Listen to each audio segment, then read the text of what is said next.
Kapolres Labuhan Belawan AKBP Janton Silaban S. Hasik MKP. Gerak konferensi pers 3 kasus. Polres Belawan gelar konferensi pers pengungkapan kasus tindak pidana yang terjadi di wilayah hukum Polres Belawan tanggal 5 September tahun 2024 di Aula Mako Polres Belawan.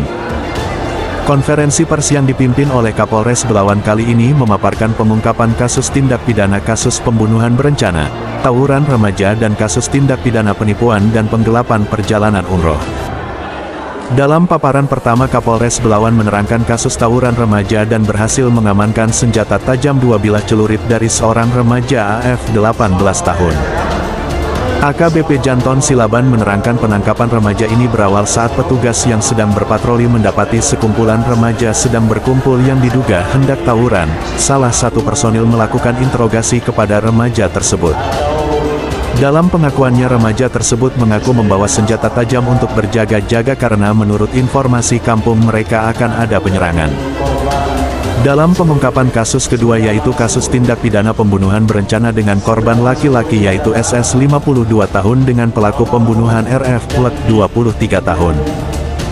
Pengungkapan kasus ini berawal dari penemuan seorang mayat laki-laki yang diketahui adalah SS di salah satu rumah yang berlokasi di Jalan Aluminium Raya Kelurahan Tanjung Mulia. Patah rusuk 3 di rusuk sebelah kiri, kemudian luka di kepala dan lebam-lebam di. Kemudian juga setelah kita melakukan ekshumasi atau otopsi gali kubur, kita juga mendapat barang bukti petunjuk seperti CCTV. Si pelaku ini sempat kembali ke rumah korban untuk mengambil barang-barangnya. Dari penemuan mayat tersebut pihak kepolisian Polres Belawan melakukan penyelidikan, dan dari hasil penyelidikan kepolisian tersebut mengamankan RF yang diketahui ngekos di rumah korban. RF diduga sudah melakukan penganiayaan dan pembunuhan terhadap SS. Kapolres Belawan dalam keterangannya menyampaikan RF mengaku melakukan penganiayaan dan pembunuhan terhadap SS karena adanya unsur dendam. Dari pelaku RF berhasil mengamankan barang bukti 1 buah kayu balok berukuran 60 cm, 1 buah kursi roda, 1 buah baju kaos garis warna putih biru, 2 buah bantal dan 1 buah kaos warna hitam. Akibat perbuatannya SS diancam dengan ancaman hukuman sesuai dengan pasal 340 Jo 338 ayat 1 dari Kupidana dengan ancaman hukuman 20 tahun penjara atau seumur hidup. Selanjutnya Kapolres Belawan memaparkan kasus tindak pidana penipuan dan penggelapan perjalanan umroh dengan tersangka Ai Ihsan warga Jalan Platina Kelurahan Titipapan Medan Deli yang berdomisili di Medan Marelan. Modus yang dilakukan Ai Ihsan untuk menipu korbannya diketahui dengan cara mencari calon jamaah untuk pemberangkatan umroh atau haji. Adapun peran tersangka yaitu membuat PT umroh ilegal yang tidak pernah terdaftar di Kemenak. Penangkapan tersangka Ai Ihsan berawal pada hari Senin 2 September 2024 sekira pukul 19.30 WIB. Pihak kepolisian mendapatkan informasi keberadaan pelaku berada di Jalan Platina 7 Titipapan Medan Marelan. Melalui Kasat Reskrim AKP, Rifi Nur Faizal langsung memerintahkan unit Pidum yang dipimpin oleh Ibda Haidar F. Lubis beserta tim langsung melakukan penangkapan terhadap pelaku Ai Ihsan.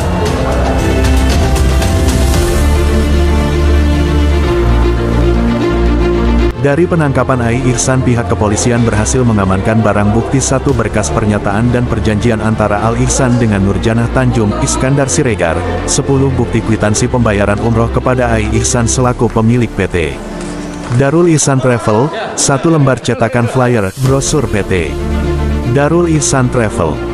Atas perbuatannya dengan hukuman dan akan dijerat pasal 372 Jo 378 Kupidana yang mengatur tentang penipuan dan penggelapan, dengan ancaman hukuman di atas 5 tahun penjara.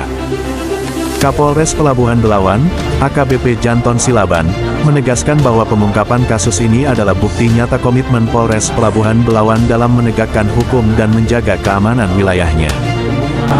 Di mana pelakunya atas nama RF alias Reza ini berawal ngekos di rumah korban atas nama Suryaman, umur 70 tahun.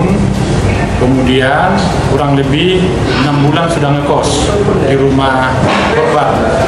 pada tanggal 17 sudah ada perselisihan antara korban dengan si pelaku atas nama Reza Palevi, di mana korban setiap pulang kerja disuruh membersihkan rumah.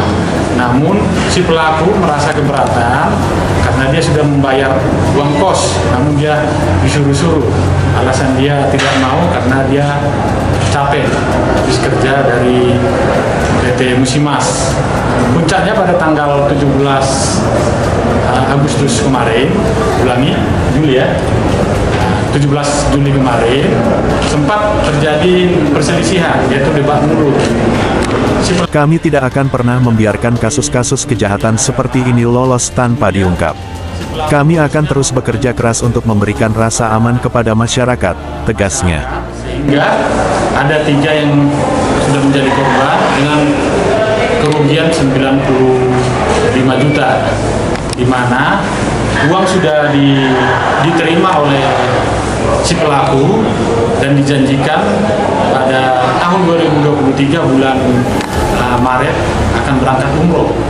Namun sampai saat ini tidak ada keberangkatan umroh, dan para pelaku sebanyak 3 orang ini sudah melakukan somasi supaya ada niat baik dari si pelaku untuk mengembalikan uang para korban. Namun sampai saat ini tidak ada niat baik, sehingga dilaporkan kepada pihak kepolisian.